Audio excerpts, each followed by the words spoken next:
Today, we're going to learn about the plosives, that's these ones, p and b, t and d, and k and g. As you might be able to tell from the name, plosives are explosive sounds, so called because they're sounded through a rapid release of air past a point of complete closure in the mouth. There are 6 plosive sounds in the English language. P, t, and k are known as the voiceless plosives, while b, d, and g are voiced. If a sound is called voiceless, it means that the vocal cords don't produce voicing, and a voiced plosive means that the vocal cords do produce voicing. A good way to test this is by placing your fingers on the front of your neck, over your larynx, and alternating between voiced and voiceless sounds. You should be able to feel your throat vibrating for voiced sounds, and not vibrating for voiceless sounds. Fricatives are consonants that let out air slowly between a small space, usually making a hissing or buzzing sound. The hissing sounds are voiceless and the buzzing sounds z are voiced. The fricative consonants in American English are f, v, th, th, s, z, sh, zh, and h. F and v are both labial dental, which means lip teeth. You put your top teeth on your bottom lip, like that. V, v, v, v. V is voiced. That means you use your voice box. You can feel your voice vibrating if you touch your throat, while f is not voiced. It is. Hello, and welcome to Like a Native Speaker. In this lesson, we're all aboard the Africate train. Choo-choo!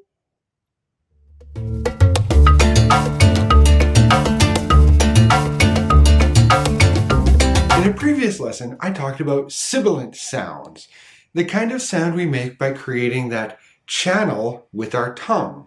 An affricate is just a sibilant sound with a stop sound before it. In English, we only have 2 affricate sounds, ch and j.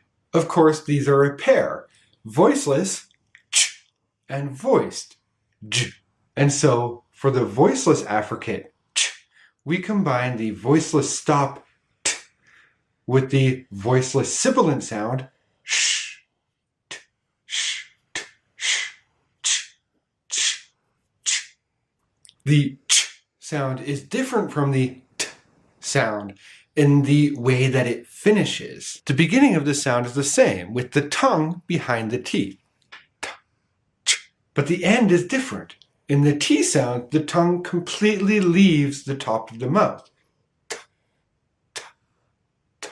In the affricate sound, the beginning is the same, with the tongue stopping all air, but instead of releasing completely, t, t, it moves from stopping all air into that channel. So the tongue moves differently. Instead of t, it becomes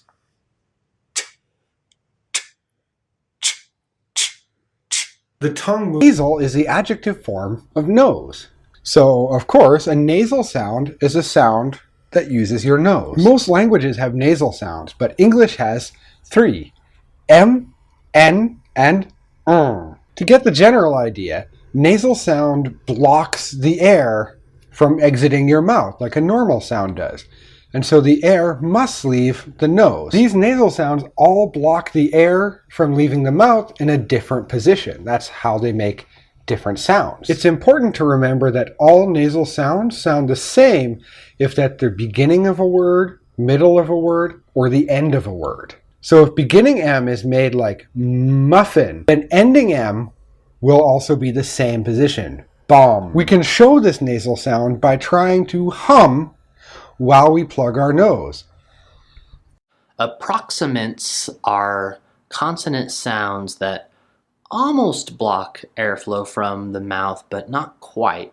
So we end up getting some sound coming out of our nose and out of our mouth.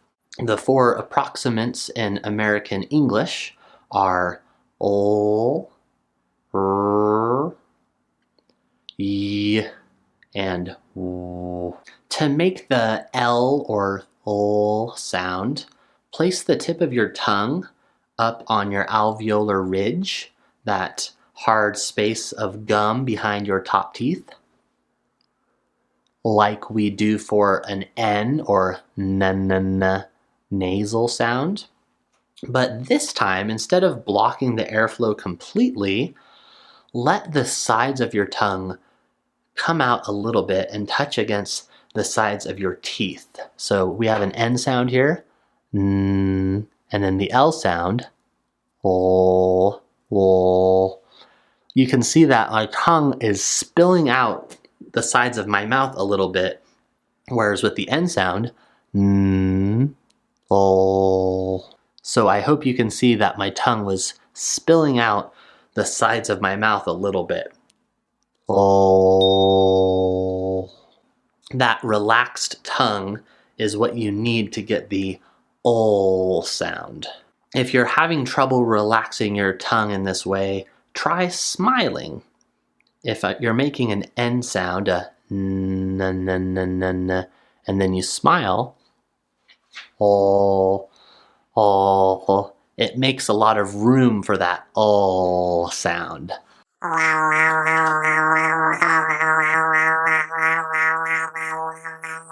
Practice the ol sound with me by reading these sentences. Let's allow all left learning lilies to learn the low level of lullabies. Lovely moles and hollow holes love to listen to those lullabies. Let's do that one more time, a little faster.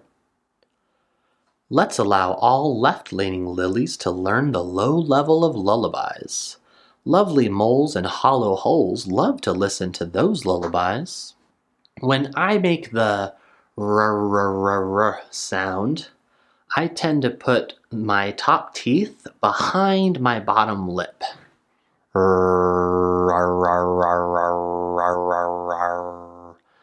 This is always what I do when I start a word with an R sound, like in my name, Robert, Robert, Robert.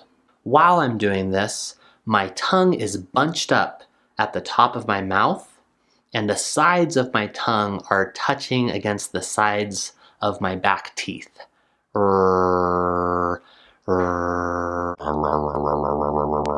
R sound in the second part of my name is actually part of an R-controlled vowel. So my teeth are not behind my bottom lip. They're actually lifted up a little bit. Robber. You can see that they're actually separated, but my tongue is in the same position, bunched up at the top of my mouth, with the sides of my tongue touching the sides of my teeth. So that first sound, ra, that second sound, Robert. Don't worry too much about the second sound right now. You can learn more about that when we talk about R-controlled vowels. When you think about the r sound, think about an angry dog growling. Or a pirate. Yar, yar, matey. Read these sentences with me to practice the r sound.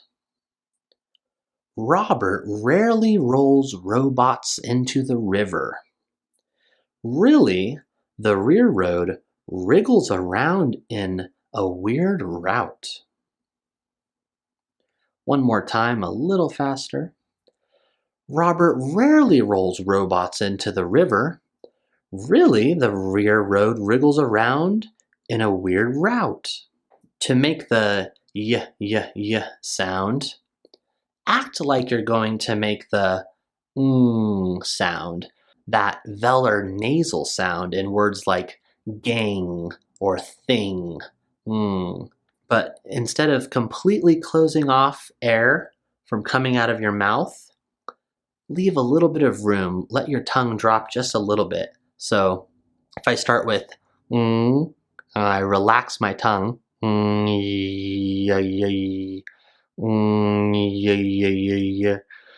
Again, I'm starting with a sound and like hang or thing, and I'm letting my tongue drop down a little bit to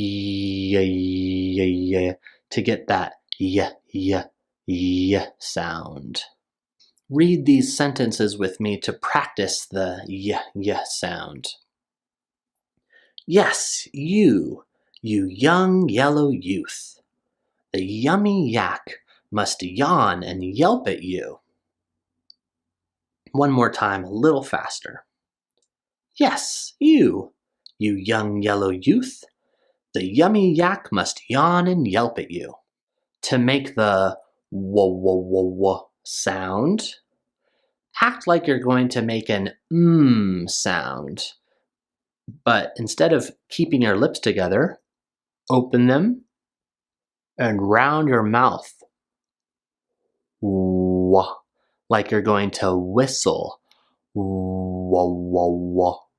Practice with me.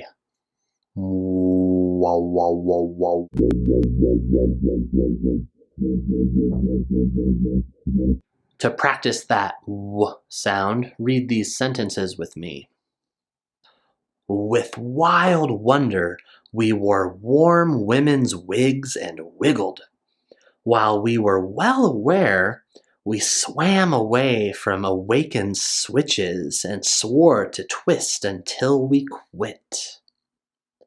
Let's do that one more time, a little bit faster. With wild wonder, we wore warm women's wigs and wiggled. While we were well aware, we swam away from awakened switches and swore to twist until we quit. So there you go, those are the approximates in American English. This pronunciation video